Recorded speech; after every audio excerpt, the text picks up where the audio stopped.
चलिए आज स्टार्ट करते हैं 10.4 का इंट्रो पार्ट, जिसमें वेक्टर प्रोडक्ट पढ़ेंगे या क्रॉस प्रोडक्ट। जैसे मैंने आपको इंट्रो पार्ट में बताया था 10.3 के एक वेक्टर के दो कंपोनेंट्स कैसे होते हैं डीप में डिस्कस कर लिया। 10.3 बहुत अच्छे से बताया। तो एक प्रोडक्ट हमने पढ़ लिया था जिसका नाम क्या था भैया, डॉट प्रोडक्ट। अब पढ़ेंगे क्रॉस प्रोडक्ट। जैसे फॉर एग्जाम्पल क्या होता है, क्या जल्दी इससे देखते हैं। अगर कोई एक वेक्टर हमारे पास ए वेक्टर ये रहा और एक हमारे पास बी वेक्टर है, इन दोनों के बीच में ये एंगल हमारे पास थीटा है, ठीक है सर। तो अब कह रहे हैं कि ए का बी के साथ मल्टीप्लाई करो, बीच के साइन को मारो गोली। अब हर वेक्टर के दो कंपोनेंट्स होते हैं जो 12th क्लास में पढ़ेंगे। वैसे हर वेक्टर के दो कंपोनेंट नहीं होते। एक स्पेशल केस था कि जब स्लांटली फोर्स लगाया था वो दो पार्ट्स में डिवाइड हो गया था। बट हमको जो पढ़ाया जा रहा है वो ऐसा पढ़ाया जा रहा है कि जो वेक्टर के दो कंपोनेंट्स होते हैं, तो इस वेक्टर के भी दो कंपोनेंट्स होंगे, ए के भी, यस और नो। तो एक होता है इसी के पैरेलल, एक होता है इसके परपेंडिकुलर। तो जो इसके है पैरेलल उसको बोलते हैं डॉट, और जो है इसके क्या परपेंडिकुलर उसको क्या बोलते हैं, क्रॉस। तो एक क्रॉस भी हम लोग पढ़ेंगे। इसका आंसर होता है modulus a modulus b sine theta n cap. अभी एन कैप का चक्कर समझो जरा क्या है।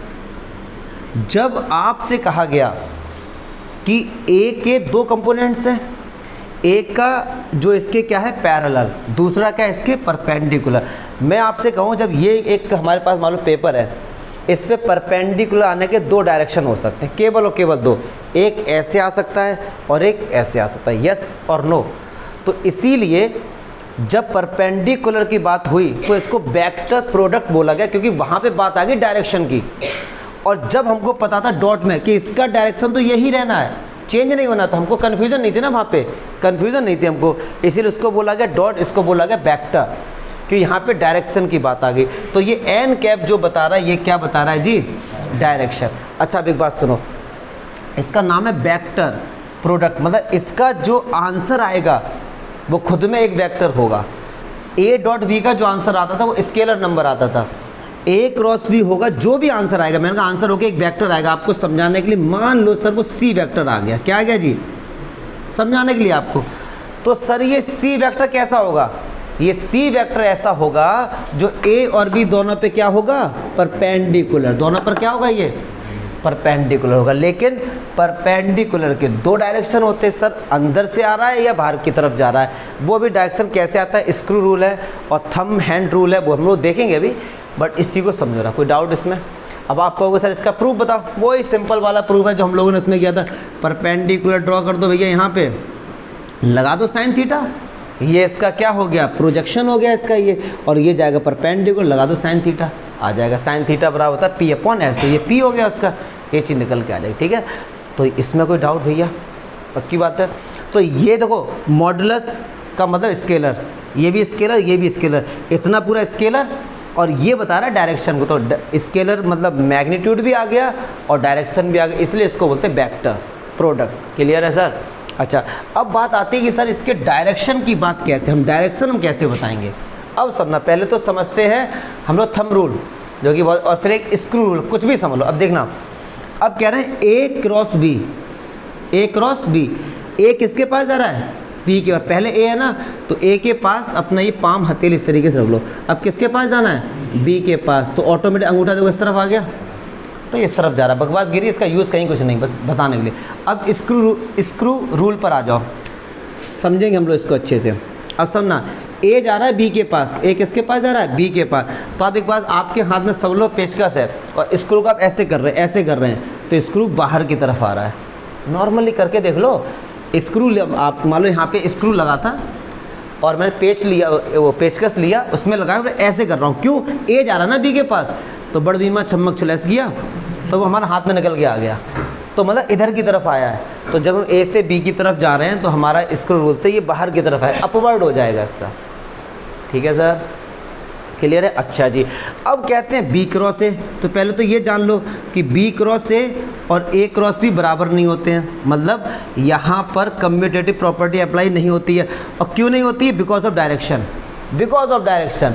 इसमें डायरेक्शन बदल जाएगा, मैग्नीट्यूड सेम रहना है, क्यों? मैग्नीट्यूड ए कभी चेंज नहीं होगा, मैग्नीट्यूड बी कभी चेंज नहीं होगा और एंगल कभी चेंज नहीं होगा, केवल डायरेक्शन ही तो चेंज हो रहा है। लेकिन कैसा डायरेक्शन होगा? अगर ए क्रॉस बी में ऐसा है तो बी क्रॉस ए में ऐसा उल्टा हो जाएगा ना, तो ये बराबर नहीं होते, लेकिन अब बराबर हो जाएंगे, अब बराबर हो जाएंगे। माइनस लगाते ही बराबर हो गई है। ब्रैकेट ले लो, दिल पे ही ले गए, ले लो, ठीक है। हाँ सही बात है, अगर ब्रैकेट नहीं होता तो आदमी एक भी समझता। क्लियर है? बराबर कर दिया हमने। तो डायरेक्शन की बात समझ गया, थंब हैंड रूल, ये बड़े लोग बड़े इसको बड़ा इज्जत देते, कुछ नहीं, इसका यूज़ नहीं कहीं पे। डायरेक्शन तुमसे पूछेंगे भी नहीं कि ये बाहर की तरफ जा रहा, बस बच्चों को बताने के लिए। अब जैसे मैंने कहा बी क्रॉस है, अब बी किसके पास आ रहा है जी? ए के पास। अब समझो स्क्रू लगा हुआ है आपके हाथ में पेच का, अब ऐसे कर रहे हो तो अंदर की तरफ जाएगा वो, यस और नो। और वैसे भी अब बी क्रॉस ए है, हथेली को यहाँ पे क्या हम खैर रख नहीं पाएंगे, इतने फ्लेक्सिबल नहीं है, तो अंदर की तरफ जाएगा ये, ठीक है ना। तो ये डायरेक्शन की बात थी इसमें। हाँ भाई देखो कितना मज़ा आ रहा है ना सर, इनके हाथ में डिब्बा दे तो खोल देंगे। क्लियर है? चलिए जी, अब देखो अच्छा भैया, अब वही वाली बात कि sir i cross i, j cross j, k cross के, ये तो सिंपल है सर। फिर ये क्या होंगे, इसको समझना अच्छे से। मैं 3-4 के एग्जांपल लेके दिखा देता हूँ। देखो भैया आई क्रॉस आई, दो वेक्टर के बीच में, वेक्टर्स है ना उनके बीच में एंगल कितना होगा? 0। तो भैया साइन 0, पक्की बात है। लेकिन ए क्रॉस भी मैंने अभी बताया कि जो आंसर आएगा भाई साहब वो वेक्टर होगा, तो इसका आंसर का आप 0 लिख के आते हो तो मैं नंबर भी कितने मिलेंगे? 0।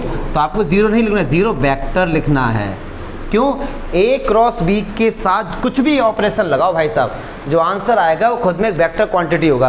तो आप कहोगे साइन 0 0, सही बात है। तो ये मैग्नीट्यूड क्या हो गया? 0, लेकिन डायरेक्शन भी तो है, मैग्नीट्यूड हो गया 0 और ये हो गया डायरेक्शन, तो 0 वेक्टर लिख के आना वहाँ पे। क्लियर है सर? ऐसी जे क्रॉस जे क्या हो जाएगा? 0। क्लियर है? अब सर इनका आंसर क्या होता है? अगर मैं जाऊं कि सर आई डॉट जे क्या होता था, तो आई और जे के बीच में एंगल 90 cos 90 क्या होता था? 0। तो यहाँ पे लेकिन यहाँ पे क्या है? अब इनके बीच में एंगल कितना? 90, तो साइन 90 क्या हुआ? 1।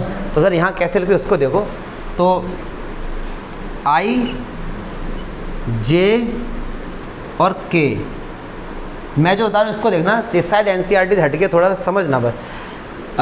घड़ी कैसी चलती है? ऐसी चल रही है, हम जा रहे हैं एंटी क्लॉकवाइज, ये प्लस। इस डायग्राम को याद रखना है, मतलब एंटी क्लॉकवाइज प्लस। एपी याद रखो, 10th क्लास में पढ़ा है ना एपी।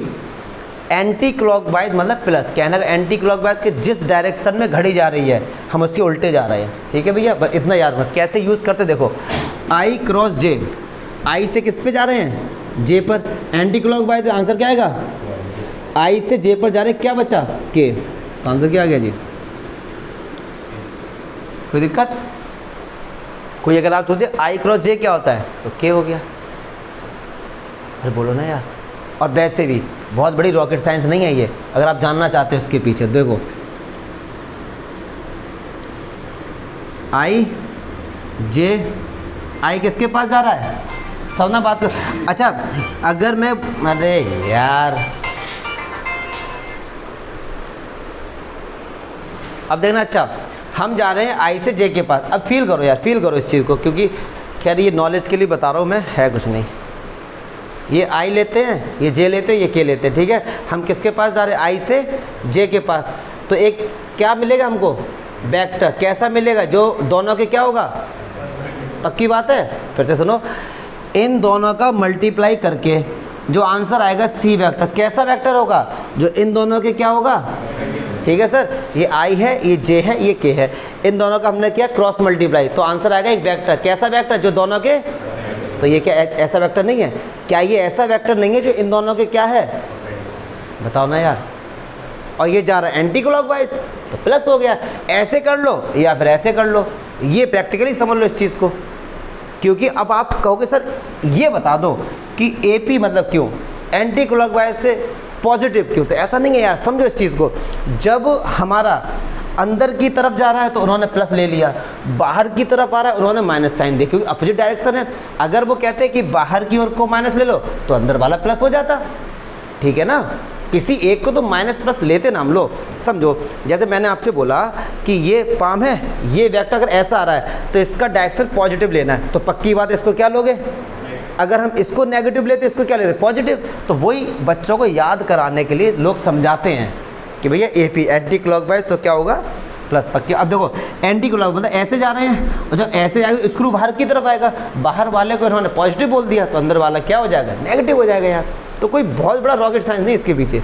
चलो आ जाओ J क्रॉस K। अब J हमारे पास ये रहा और हम जा रहे हैं, देखो क्लॉक उल्टा जा रहे हैं, तो माइनस क्या बचा, J cross K, sorry J cross K, फिर तो ठीक है, प्लस का I। अब आ जाओ I क्रॉस K, I से किस पे जा रहे हैं, K, उल्टा हुआ तो माइनस क्या बचा, कैसे भी समझ लो, ऐसे पेन फंसाकर समझ लो या ऐसे समझ लो, कैसे भी आप समझ लो। क्लियर है। अच्छा जी, अब देखो, अब देखिए ज़रा, हाँ कोई डाउट है। अच्छा इसे ओ हो सही कह रहे हो, बना देता हूँ। चलो इधर बना देता हूँ मैं, नहीं ठीक है यार, ये I और J और ये K एंटी क्लॉकवाइज है तो पॉजिटिव, ठीक है जी। चलो अच्छा, अब देखो, अब ये सब चीज़ें हो गई तो बताया गया कि डिस्ट्रीब्यूटिव कम्यूटेटिव प्रॉपर्टी अप्लाई नहीं होती है, डिस्ट्रीब्यूटिव हो जाती है। वो क्या होती है, A cross B vector plus C vector, तो ये हो गया A cross B vector plus A cross, अलग अलग हम इसको डिस्ट्रीब्यूटिव तरीके से कर सकते हैं। एक होता है स्केलर प्रोडक्ट, तो वो क्या कहता है कि A क्रॉस B है ना जी, इसके सामने हमने लैम्डा को स्केलर नंबर उसके साथ मल्टीप्लाई कर दिया, तो हम इसको ऐसे भी लिख सकते हैं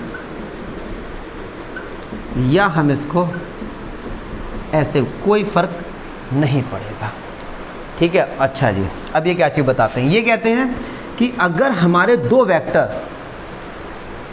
वेक्टर किसी भी ट्रायंगल को अगर बनाते हैं तो उस ट्रायंगल का एरिया कैसे फाइंड करते हैं। मतलब क्या हुआ कि अगर A वेक्टर ये रहा हमारे पास, मान लो सर, और ये हमारे पास एक B वेक्टर रहा, इनके बीच में कुछ ना कुछ एंगल होगा। चलिए जी, तो मैंने क्या किया, एक इस तरीके से ये इसको मिला के क्या एक ट्रायंगल बन गया। अरे बना सकते ना ऐसे ट्रायंगल होते, तो जब ट्रायंगल बना है तो उसने एरिया भी ऑक्यूपाई किया होगा, बिल्कुल किया होगा। तो इसका जो एरिया का फॉर्मूला होता है वो होता है 1/2 modulus A vector cross B vector, ठीक है। बट हम इस चीज़ को याद नहीं करेंगे, हम चंद लम्हों में इसको प्रूफ कर लेंगे, क्योंकि हम प्रूफ करेंगे तो हम थोड़ा डीप में जाएंगे, इसको समझेंगे। हम नेक्स्ट देर में प्रूफ कर लेंगे, कितनी देर में, नेक्स्ट देर में। आ जाओ, अब हमने क्या किया, यहाँ से परपेंडिकुलर ड्रॉ किया, देखो इसका नामकरण करते हैं A B C और D, ठीक है सर। मैंने परपेंडिकुलर ड्रॉ कर दिया। अगर मैं आपसे पूछूँ अब इस वाले ट्रायंगल का एरिया क्या होगा, एरिया ऑफ ट्रायंगल ABC, तो आप क्या बोलेंगे, 1/2 बेस कितना है जी, A वेक्टर इनटू हाइट कितनी है जी, CD वेक्टर। अब सर आपने मॉडुलस क्यों लिया, क्योंकि 1/2 बेस इंटू हाइट में बेस एक डिस्टेंस होता है, हाइट एक डिस्टेंस होती है। क्लियर है सर। अच्छा जी, अब देखो इस वाले ट्रायंगल में लगाओ साइन थीटा, तो साइन थीटा बराबर होता है परपेंडिकुलर अपॉन हाइपोटेन्यूज। तो क्या CD वेक्टर का मॉडुलस अगर मैं यहाँ से निकालूँ तो क्या वो ये निकल के आएगा साइन थीटा B वेक्टर का मॉडुलस। तो क्या मैं CD वेक्टर की वैल्यू यहाँ से पुट कर सकता हूँ, तो ये हो गया 1/2 A वेक्टर और CD वेक्टर को रिप्लेस कर देंगे B vector modulus into sine theta. किसी बच्चे को कोई दिक्कत, अब आप कहोगे सर लाना तो ये था, आ गया ये, अब यहीं से एक बात समझना, यहाँ तक कोई दिक्कत तो नहीं ना। अब एक बात सुनो, A क्रॉस भी हमारे पास क्या है, modulus A vector modulus B vector sine theta and cap. मैंने आपसे बोला इधर लगा दो मॉडुलस, क्या चीज़ लगा दो, तो यहाँ तो मॉडुलस पहले से ही है, कोई दिक्कत नहीं। यहाँ मॉडुलस पहले से है, कोई दिक्कत नहीं। यहाँ लगा सकते हैं और यहाँ लगा सकते हैं। क्लियर है सर, पक्की बात है, ठीक है। अब देखो इन्होंने साइन थीटा मॉडुलस को लिखा साइन थीटा, पूछो क्यों? यहाँ पे जो थीटा एंगल होता है वो 0 से लेके 180 तक होता है और 0 से 180 तक साइन पॉजिटिव होता है। तो अगर साइन पॉजिटिव है तो मॉडुलस लगाओ या फिर मत लगाओ, ठीक है। एन कैप यूनिट वेक्टर का मॉडुलस 1 को लिखो या फिर मत लिखो। क्या चमका? तो क्या इसका मतलब मैं इसको ये लिख सकता हूँ, तो इसका मतलब मैं इसकी जगह लिख सकता हूँ हैंस प्रूव्ड, ठीक है। तो हमने ये छोटा सा प्रूफ कर लिया, बट ट्रायंगल का कंसेप्ट एरिया है। अच्छा, अब वो कहते हैं यहाँ से, वो ये कहते हैं अगर दो वेक्टर किसी पैरेललोग्राम को बनाते हैं, जैसे एक हमारे पास वेक्टर ए वेक्टर और एक हमारे पास वेक्टर है बी वेक्टर, अगर ये एक पैरेललोग्राम को बनाते हैं, ज़्यादा गंदा बन गया, तो कह रहे हैं इसका जो एरिया होगा, पैरेललोग्राम का जो एरिया होगा वो होगा मॉडुलस ए क्रॉस बी। अब एक बच्चा ये कंफ्यूज ना हो कि सर ए क्रॉस बी लें या बी क्रॉस ए लें, कुछ भी ले लो, आंसर एक ही आना, क्योंकि है क्या? मॉडुलस। अगर -2 का स्क्वायर या 2 का स्क्वायर, तो ये कंफ्यूज मत होना सर यहाँ से 1/2 कहाँ गया, देखो भैया 1/2 कहाँ गया। अगर मैंने इसको मिलाया, कायदे में देखा जाए ये पैरेललोग्राम का क्या हो गया? डायगोनल। और पैरेललोग्राम का जो डायगोनल होता है वो दोनों आपस में क्या होते हैं? कॉन्ग्रुएंट। ये इसके बराबर, ये इसके बराबर और ये कॉमन, तो एस से क्या होगा? तो जो इसका एरिया होगा वही इसका एरिया। इसका एरिया ये है, अगर 1/2 के साथ 1/2 ऐड करोगे तो 1 आ जाएगा। क्लियर है जी? अब इतना लिख लो पहले, फिर इसके साथ बढ़ते हैं आगे। अब देख लो एक और टॉपिक जो बचा हुआ है इसमें, कि ए क्रॉस बी वेक्टर निकालते कैसे ना। तो जैसे अगर आपको किसी ने ये दे दिया कि भैया ए वेक्टर हमारे पास है x1 i cap, y1 j cap और z1 k कैप, और बी वेक्टर हमारे पास है x2 i cap, y2 j cap, z1 k cap. तो ए क्रॉस बी कैसे निकालते हैं? तो पहले तो उन्होंने क्या किया, मैं इसका आपको बेसिकली प्रूफ बताता हूँ, नॉर्मल, वैसे तो बहुत सिंपल है, आप समझिए। ए क्रॉस बी का नियम क्या होता है कि इसको उठाओ और इन सब के साथ मल्टीप्लाई करो। तो क्या उन्होंने किया, x1 i को उठाया, इस पहले इसके साथ मल्टीप्लाई होगा, तो i और i के साथ मल्टीप्लाई होकर क्या आता है? 0, तो ये तो 0 हो गया। फिर x1 का इसके साथ हुआ, तो देखना सारे बच्चे देखिए ध्यान से, x1 y2 और i cross j cap, yes और नो। पहले इसको उठाओ, इसके साथ क्या? 0 हो गया। अब इसके साथ क्या? तो x1 y2 और i क्रॉस j, क्रॉस क्यों आया? क्योंकि क्रॉस निकालेंगे। अब i क्रॉस j की वैल्यू कैसे निकाली जाएगी? i j k प्लस, ऐसी तो है, तो i क्रॉस j, कितना आंसर आ गया इसका? k। तो क्या मैं इसको हटा के k लिख सकता हूँ? यस और नो। फिर ऐसे ही उन्होंने इसके साथ किया, x1 z1 i cross k, तो i का k माइनस का, तो माइनस का। क्लियर है? ऐसे ही उन्होंने सबके साथ किया। उन्होंने देखा कि यार ये तो डिटर्मिनेंट बन गया। जब लोगों ने एक्सपेरिमेंट किया, क्या किया? ऐसे ही पूरा निकाला उन्होंने। ये उन्होंने कहा ये तो कुछ डिटर्मिनेंट फॉर्म में आ रहा है। उन्होंने कहा कैसे? उन्होंने कहा देखो यार ऐसे आ रहा है, i j और k, और i के आगे x1 y1 z1 x2 y2। पहले टीचर्स ने बच्चों को ऐसे ही बताया था, बड़ा लेंदी आता। जैसे क्या है कि आपको मैं प्रैक्टिकली समझाऊं, क्वाड्रेटिक इक्वेशन के फैक्टर। अब देखना आकर, अगर किसी ने आपसे ये पूछा कि भैया इसके फैक्टर करो, बहुत टाइम लगेगा। इसके फैक्टर अगर और इसके फैक्टर हैं, लोग बहुत लेंदी कैलकुलेशन करते थे। फिर क्या निकल के आया? श्रीधराचार्य मेथड। क्या निकल के आया? श्रीधराचार्य। तो उससे थोड़ी कैलकुलेशन सिंपल हो गई। तो ऐसे ही टीचर्स लोग पहले बच्चों को एक क्रॉस भी ऐसे ही सिखाते थे, तो बच्चे कहते यार एक नंबर का था, इतना लेंदी है। फिर लोगों ने रिसर्च की, पता लगा, स्टडी की, यार ये तो पूरा डिटर्मिनेंट फॉर्म में बनना है। कैसे? अब क्या इसको सॉल्व नहीं कर सकते आप? ये प्लस माइनस प्लस, डिटर्मिनेंट याद आ रहा होगा। तो i को होल्ड किया, y1 z2 minus y2 z1 minus का j, इसको इससे होल्ड किया, x1 z2 minus z1 x2 plus के k को होल्ड किया, तो x1 y2 माइनस का x2 y1। आप इसका मल्टीप्लाई कर लो इस तरीके से, जैसे मैंने बताया कितना, तो वो एकदम यही निकल के आएगा, एकदम यही निकल के आएगा। जैसे आप इसमें देखो x1 y2 x1 z1, तो देखो कहाँ मिल रहा है हमको x1 y2, कहीं दिख रहा है x1 y2 है, समझना सारे किसका मल्टीप्लाई हो रहा है, k का, x1 h2 k, देखा, समझो ना बात को। अगर आप इसका इसके साथ मल्टीप्लाई करेंगे x1 y2 k क्या मिलेगा ना, तो x1 y2 k क्या। अच्छा अब देखो क्या है x1 z1, तो x1 z1 कहीं दिख रहा है तुम्हें, कहाँ पे, z2 था, हाँ z, तो मतलब इसी फॉर्म में ही मिल रहा है वो। तो लोगों का यार ऐसे मत, बच्चों को ऐसे बताओ। तो कभी भी a क्रॉस b अगर मिलता है तो i j k कैप, फिर आगे उनके डायरेक्शन रेशियो को लिख दिया करो। इसको हम सॉल्व कर लेते हैं, क्लियर भैया। या इस तरीके से कर लो या ऐसे कर लो, तो ये सिंपल लगा, क्योंकि ये तो टफ लगेगा, बार बार चेक करना पड़ेगा। ये सिंपल हो गया, तो मैंने प्रूफ बता दिया एक्चुअली में कि डिटर्मिनेंट सर कहाँ से आ गया वेक्टर में, एकदम तो आया नहीं था। लोगों ने जब स्टडी की तो पता लगा इसको हम ऐसे भी सॉल्व कर सकते हैं, ठीक है। चलो अब एग्जाम्पल देख लेते, 2-3 एग्जाम्पल हैं। चलो जी आ जाओ, कुछ एग्जाम्पल देखते हैं। ये कह रहे हैं ए वेक्टर दिया है, बी वेक्टर दिया, ए क्रॉस बी निकालो, उसका क्या निकालो, मॉड्यूलस।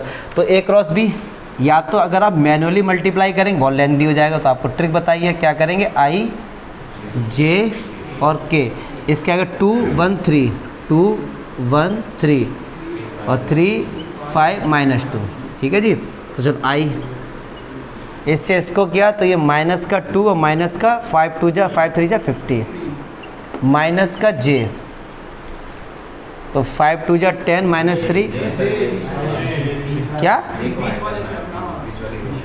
यही तो है ना, अच्छा अच्छा ओके। तो माइनस का 4 और माइनस का 3 3 जा 9, ठीक है, प्लस का के कैप, 5 2 जा 10,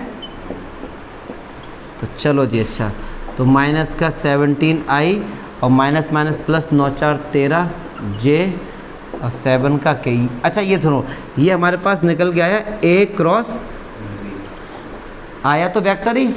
ये कैसा वेक्टर है, ये एक ऐसा वेक्टर है जो कि इन दोनों वेक्टर पे क्या होगा, परपेंडिकुलर होगा, बट फाइंड करना था इसका मॉडुलस, मतलब क्या हुआ, इनके डायरेक्शन रेशियो के स्क्वायर रूट निकाल दो स्क्वायर करके। तो 17 का 289, 13 का 169, 7 का 49 ऐड कर लेना खुद से। ये बोर्ड में आ चुका है आपके, इसको समझो। कह रहे हैं एक वेक्टर ए या बी है, कह रहे हैं फाइंड द यूनिट वेक्टर, ऐसा यूनिट वेक्टर फाइंड करो जो कि इन दोनों पे क्या हो, परपेंडिकुलर, मतलब यूनिट वेक्टर फाइंड करना कैसा, जो ए प्लस बी वेक्टर पे और ए माइनस बी वेक्टर दोनों पे आपस में क्या हो, परपेंडिकुलर। तो चलो सबसे पहले निकालो ए प्लस बी वेक्टर, तो इन दोनों ऐड करो, 2 आई कैप प्लस 3 जे कैप प्लस 4। अब निकालो ए माइनस बी वेक्टर, तो ये तो आई साइड सही हो गया, माइनस का जे कैप माइनस का। अच्छा एक बात सुनो, ए प्लस बी वेक्टर को सॉल्व करके एक वेक्टर ही मिलेगा, मान लो ये सी वेक्टर है और मान लीजिए ये, तो ये क्या क्वेश्चन कह रहा है कि एक ऐसा यूनिट वेक्टर फाइंड करो जो कि सी और डी पर क्या हो, परपेंडिकुलर। तो अगर हमने निकाला सी क्रॉस डी, तो एक ऐसा वेक्टर मिलेगा जो इन दोनों पे क्या होगा, अब इसको यूनिट वेक्टर में कन्वर्ट कर देंगे, ठीक है सर। तो चलिए कंसेप्ट समझो बस आप लोग। तो ये 2 3 4 0 -1 और माइनस का 2, तो आई इसके साथ क्या, तो माइनस का 6 प्लस का 4 माइनस का जे, ये किया भैया, तो ये माइनस का 4, वो तो जीरो ही हो गया, प्लस का के कैप, ऐसे वैसे, तो माइनस का 2, तो माइनस का 2 आई कैप प्लस का 4 जे कैप और माइनस का 2 के कैप। ये सी क्रॉस डी करके एक ऐसा वेक्टर मिला, मान लो मैं इसको कहता हूँ ई वेक्टर। ये कैसा वेक्टर मिला है, ये ऐसा मिला है जो सी और डी पर क्या होगा, परपेंडिकुलर। सी बोले तो ए प्लस बी, लेकिन इसका क्या चाहिए था, यूनिट वेक्टर, मतलब इसका निकालना कैप। तो कुछ नहीं करना, इसके मॉडुलस से डिवाइड कर दो बस। 2 का स्क्वायर 4, 4 का स्क्वायर 16 और 2 का स्क्वायर 4, ठीक है भैया, आंसर आएगा तुम्हारा यूनिट। ये एक ऐसा यूनिट वेक्टर है जो ए प्लस बी और ए माइनस बी पे क्या है, परपेंडिकुलर। क्लियर है जी। चलो अब ये कह रहे हैं 3 पॉइंट दिए, इनको मिला के ट्रायंगल बनेगा, उसका एरिया फाइंड करो। तो भैया देखो यार, मान लो ये, अब मैं इसको थोड़ा प्रैक्टिकली समझाऊँ। प्रैक्टिकली कहने का मतलब कुछ ऐसा रहा होगा, ए पॉइंट है कहीं, मान लो ये रहा 1 1 1, तो ये हमको मिलेगा ओ ए वैक्टर। पोजीशन वेक्टर होते हैं यहाँ पे सारे, ठीक है, सब पोजीशन वेक्टर होते हैं ये। फिर ऐसे एक बी पॉइंट हो गया, सी पॉइंट हो गया, इनको मिला के ये ट्रायंगल बन गया। अगर मैं इनका नाम दूँ ए बी सी, यस और नो, तो कह रहे हैं कि ट्रायंगल का एरिया फाइंड करो। अब वही वाली बात है, मान लो 2 वेक्टर निकालो, पहले तो निकालो बी सी वैक्टर, ठीक है, और फिर क्या निकालो, बी ए वैक्टर निकाल लो, और इन दोनों का क्रॉस प्रोडक्ट करके 2 से डिवाइड कर दो। तो अब चलिए, अब देखो जरा, ये बी है 1 2 3 और ये 2 3 1। चलिए अब मैं निकालता हूँ बी ए वैक्टर, मान लो बी ए वैक्टर, एंड में क्या है ए, तो 1 से 1 गया 0, 1 से 2 गया माइनस का जे कैप और माइनस का 2 के कैप। अब निकालो बी सी वैक्टर, एंड में सी आ रहा, सी से माइनस का 2 से 1 गया आई कैप, 3 से 2 गया जे कैप और माइनस का 2 के कैप। आ गया भैया। अब इसका एरिया फाइंड करना था, इनके बीच में कुछ ना कुछ एंगल होगा, तो 1/2 b a vector cross b c vector, ठीक है। हम लोगों ने ये एरिया का फॉर्मूला प्रूफ किया हुआ है, तो चलो जल्दी से कर देते हैं, एरिया निकाल देते हैं। आई जे के 0 माइनस का 1 माइनस का 2 1 1 माइनस का 2, तो चलो जी भैया, आई इसको हाइड किया, इसके साथ क्या, तो प्लस का 2 और प्लस का 2 माइनस का जे, इसको हाइड किया, तो ये तो 0 हो गया, ये प्लस का 2 हो गया, प्लस का के 0 और प्लस का 1, तो बस ये आ गया हमारे पास 1/2 4 आई कैप माइनस का 2 जे कैप प्लस का, इसका क्या निकाल दो जी, मॉडुलस, तो क्या होगा √4 का स्क्वायर 6, 2 का स्क्वायर 4, 4 का 60 प्लस का 1/2। This is your answer. Unit जरूर लगा देना, यूनिट स्क्वायर, क्योंकि एरिया की बात हो रही है, ठीक है। अगले में कह रहे हैं पैरेललोग्राम है, तो उसमें 1/2 छोड़ देना, क्यों ये कर देना। अच्छा, हम लोगों ने एडिशन पढ़ लिया और सब्ट्रैक्शन पढ़ लिया, मल्टीप्लाई पर डिवाइड क्यों नहीं पढ़ा, तो जल्दी से 1 मिनट के अंदर जान लो। कोई रॉकेट साइंस नहीं है इसके पीछे, बहुत बड़ी साइंस नहीं है, लोगों ने इसको बड़ा प्रैक्टिकली समझा है, बड़ा प्रैक्टिकली समझा इसको। देखो उन्होंने क्या किया कि कभी भी मैट्रिक्स में भी डिवाइड पॉसिबल नहीं हुआ, बिकॉज ऑफ 0, केवल 0 के कारण, कि क्योंकि भैया मैट्रिक्स में अगर 0 है, आपने ए मैट्रिक्स का बी मैट्रिक्स के साथ डिवाइड किया, तो उनमें 0 एलिमेंट हो सकता है, और 0 से किसी का डिवाइड आज तक पॉसिबल नहीं हुआ।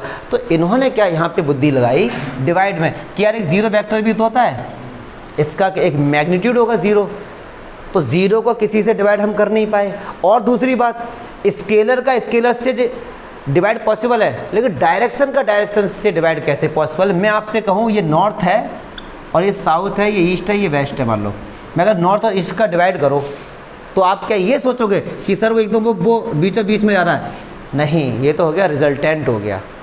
कभी भी डायरेक्शन का डिवाइड पॉसिबल नहीं है, इसलिए क्योंकि वेक्टर में क्या होता है, डायरेक्शन भी होता है और मैग्नीट्यूड भी होता है, तो मैग्नीट्यूड का डिवाइड आपस में पॉसिबल है, लेकिन डायरेक्शन का डिवाइड मीनिंगलेस, कोई मीनिंग ही नहीं है कि भैया कि एक वेक्टर जा रहा है इस तरफ और एक वेक्टर जा रहा है भैया इस तरफ, इनका डिवाइड करो और डिवाइड करके आएगा वेक्टर, उसका डायरेक्शन हम क्या लेंगे, क्योंकि वेक्टर का कोई डायरेक्शन। अब आप कहोगे सर इसमें इतनी, इसको ऐसे मतलब डायरेक्शन मान लो ये ले लो, या डायरेक्शन मान लो ये ले लो, अरे इसी को तो हम लोगों ने डॉट प्रोडक्ट और क्रॉस बोला था ना।